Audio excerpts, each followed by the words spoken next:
जय हिंद। आप सभी का एक बार फिर से हार्दिक स्वागत है। आज हम प्रधानमंत्री आवास योजना से जुड़ी उस बेहद अहम और बड़ी जानकारी पर बात करने वाले हैं, जिसका इंतजार देश के करोड़ों गरीब और जरूरतमंद परिवार काफी समय से कर रहे थे। सरकार की ओर से जो नया अपडेट सामने आया है, वह सिर्फ एक घोषणा नहीं है, बल्कि उन लोगों के लिए उम्मीद की नई किरण है जो आज भी कच्चे मकान, झोपड़ी या बिना पक्की छत के जीवन गुजारने को मजबूर हैं। इस वीडियो में हम पूरी जानकारी को बहुत ही आसान, साफ और समझने लायक भाषा में समझा रहे हैं, ताकि आपको कहीं भी कंफ्यूजन न हो और एक ही बात को बार बार सुनने की जरूरत न पड़े। प्रधानमंत्री आवास योजना का मूल उद्देश्य शुरू से ही यही रहा है कि देश का कोई भी नागरिक ऐसा न बचे जिसके सिर पर पक्की और सुरक्षित छत न हो। इसी सोच को आगे बढ़ाते हुए सरकार ने इस योजना को ग्रामीण और शहरी दोनों क्षेत्रों में लगातार मजबूत किया है। अब जो नया फैसला लिया गया है, वह पहले से कहीं ज्यादा पारदर्शी, व्यवस्थित और सीधे तौर पर लाभार्थियों के हित में है। सरकार ने साफ शब्दों में यह स्पष्ट कर दिया है कि यह योजना पूरे भारत के सभी 28 राज्यों में समान रूप से लागू होगी। यानी अब यह किसी एक राज्य, जिले या क्षेत्र तक सीमित नहीं रहेगी। जो भी परिवार पात्रता की शर्तों को पूरा करता है, उसे इस योजना का लाभ लेने का पूरा अधिकार होगा। सरकार की नई जानकारी के मुताबिक इस बार लाखों नए परिवारों को प्रधानमंत्री आवास योजना के तहत पक्का मकान देने का लक्ष्य तय किया गया है। खास बात यह है कि अब सहायता राशि को लेकर भी बड़ा और जरूरी बदलाव किया गया है। सरकार ने यह फैसला लिया है कि योजना की पूरी रकम सीधे लाभार्थी के बैंक खाते में भेजी जाएगी।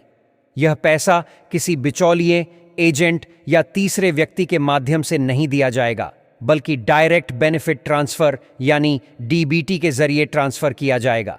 इसका सबसे बड़ा फायदा यह होगा कि भ्रष्टाचार पर रोक लगेगी और हर एक रुपया सही व्यक्ति तक सही समय पर और सही उद्देश्य के लिए पहुंचेगा।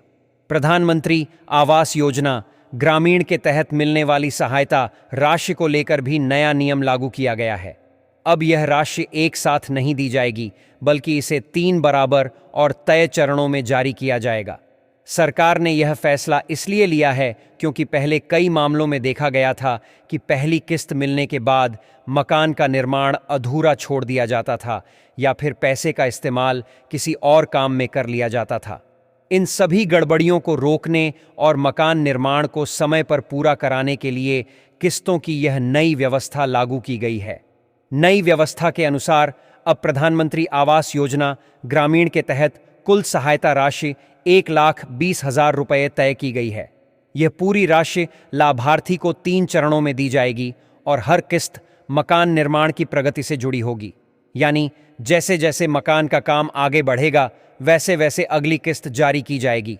पहली किस्त उस समय दी जाएगी जब लाभार्थी का नाम योजना में आधिकारिक रूप से स्वीकृत हो जाएगा।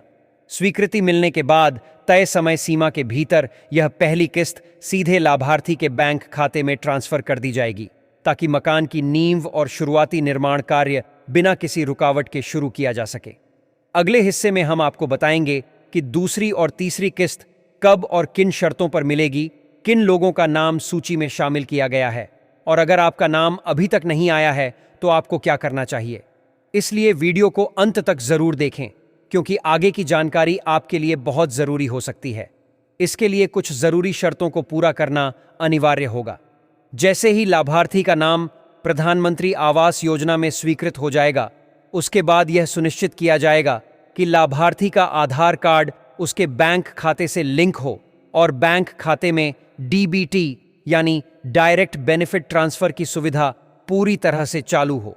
इसका कारण साफ है, ताकि सरकार की ओर से भेजी जाने वाली हर किस्त बिना किसी रुकावट के सीधे लाभार्थी के खाते में पहुंच सके और बीच में कोई तकनीकी या दस्तावेजी अड़चन न आए। पहली किस्त के बाद जब मकान का निर्माण आगे बढ़ेगा, तब दूसरी किस्त जारी करने की प्रक्रिया शुरू होगी।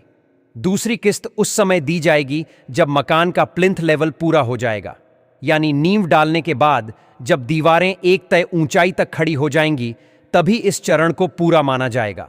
इस स्तर पर ग्राम पंचायत स्तर पर सत्यापन किया जाएगा। और इसके साथ ही तकनीकी सहायक या नियुक्त इंजीनियर द्वारा निर्माण कार्य की जांच की जाएगी। अब केवल मौखिक जानकारी के आधार पर पैसा नहीं मिलेगा, बल्कि मौके पर जाकर जांच होगी। यही नहीं, इस प्रक्रिया में फोटो और जियो टैगिंग को भी अनिवार्य कर दिया गया है, ताकि निर्माण की स्थिति का पूरा डिजिटल रिकॉर्ड मौजूद रहे। इसके बाद तीसरी और अंतिम किस्त की बारी आएगी, जो मकान निर्माण के सबसे अहम चरण से जुड़ी होगी।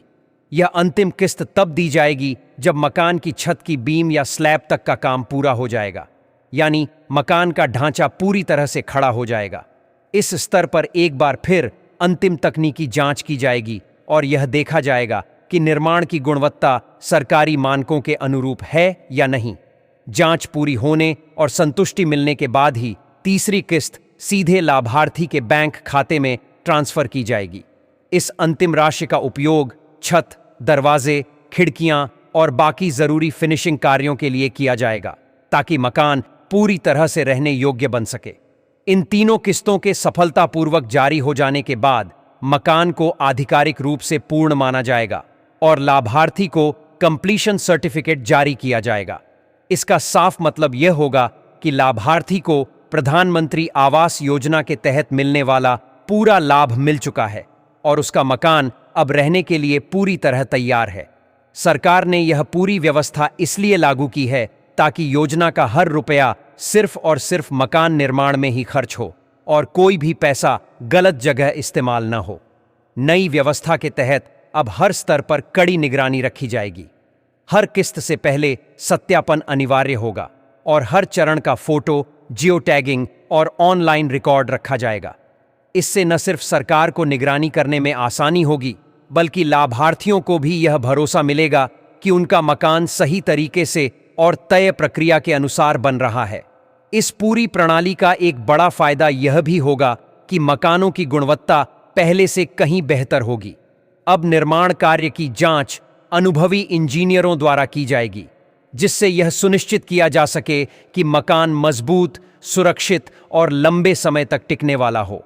सरकार का साफ कहना है कि इस बार किसी भी हाल में मकान अधूरा नहीं छोड़ा जाएगा। किस्तों से जुड़ी यह नई व्यवस्था लाभार्थियों को समय पर निर्माण पूरा करने के लिए प्रेरित करेगी।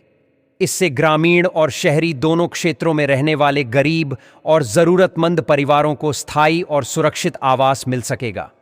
कई राज्यों में इस योजना के तहत पहले ही लाखों पक्के मकान बनकर तैयार हो चुके हैं और अब नए वित्तीय वर्ष में सरकार का लक्ष्य है कि इससे भी ज्यादा परिवारों को इस योजना का लाभ दिया जाए। इसी को ध्यान में रखते हुए नए लाभार्थियों को आवेदन का मौका दिया जा रहा है, बशर्ते वे तय पात्रता शर्तों को पूरा करते हों। जय